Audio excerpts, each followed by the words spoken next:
Aloha everyone, this is our Hawaiian Volcano summary for November 13th, 2025. Episode 36 of Kilauea's ongoing summit eruption came and went this past Sunday, November 9th, lasting about 5 hours between 11:15 a.m. and 4:15 p.m.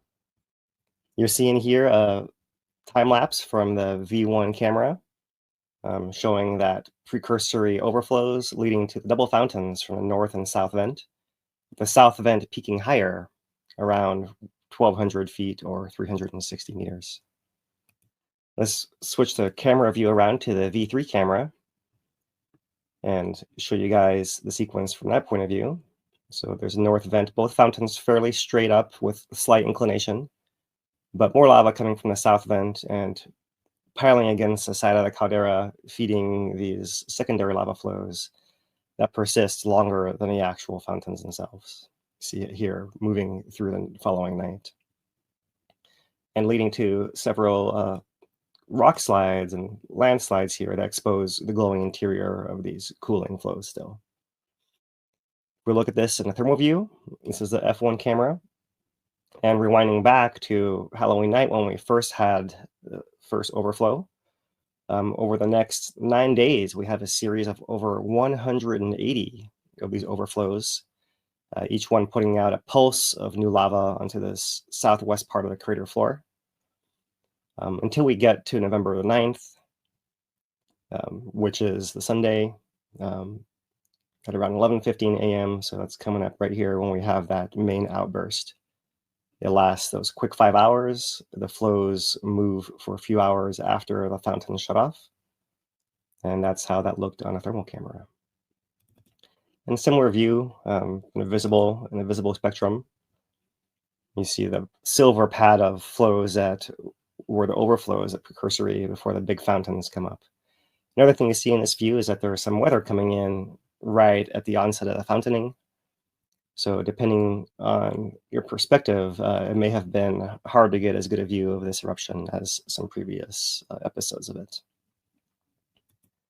So moving on, we'll show you guys the B1 camera. So this is down on the caldera floor. You still see some of the weather, but the fountains in the far background. And you see these flows marching across the crater floor, reportedly covering about 80% of the crater floor before they stop moving. One other curiosity visible from the B1 camera, this is a little unusual, is that we've seen rising of the eastern part of the crater, both before, during, and after this latest episode. So it appears that lava is injecting beneath this crust, and that may have something to do with this prolonged onset and longer pauses that we've had for this episode. A quick peek into our current views. The V1 camera and the V3 camera showing both vents still degassing passively between episodes, and the V2 camera showing that socked in weather still continues. On our monitoring instruments, we've seen the rebound of the ground tilt, just like every other episode thus far, suggesting the volcano is recharging for another round.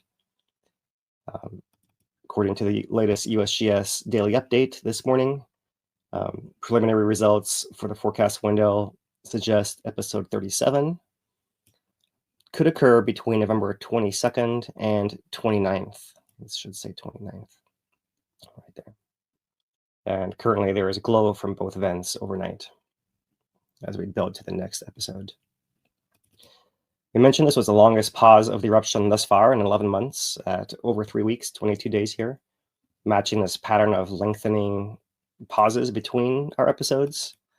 And it's also the third in a row that's had about double the discharge rate. So lava coming out roughly twice as fast as anything before that, which is why they're lasting half as long. And our fountain heights are still high. What's not being captured here is that we have 2 different fountains shooting lots of volume out at the same time. And with that big outpouring of lava comes a big outpouring of gas as well. This is a satellite capture of the SO2 cloud that dispersed with a regular trade wind pattern to the southwest, largely into the closed area of Hawaii Volcanoes National Park, but also further offshore right there as well. So we still have low-level emissions coming out between episodes from the volcano, Here is a current VOG forecast. It doesn't seem to be moving. Here, let's get this going again. So showing the distribution of that low-level gas from the summit area down to the southwest, to the Kīlauea district for the most part, but also wrapping into South Kona as well. The wet weather does mitigate that somewhat. Our citizen science monitoring network from Purple Air is thus showing only a few spots that have increased SO2 emissions. The ones closer to the volcano may have some component. Otherwise, this could also be influenced by other particulate matter in the air. For earthquakes, it's been pretty quiet the past week overall, but that means there's been a slight reduction of events under the summit and under Pahala, with a very slight increase of the events under the south flank of Kīlauea. Our counts per week are still quite low, and we're still in this low-level background that's been normal since the onset of this eruption in December 2024 at the summit of Kīlauea. Summit's still expanding between every episode and contracting during the outbursts. Just at the summit, we can see here in this green line from the Pu'o'o station in the Middle East Rift that there is no effect of this pressure change on the Middle East Rift, and thus no increased threat to people down in inhabited areas on the rift. Just a final reminder, everything is occurring within Kīlauea Summit, caldera, Kaluapele, within the crater of Hale'au'ama'u. And the biggest hazard still remains the gas and tephra, which can fly out of the crater downwind. Right? So that's our summary for this week.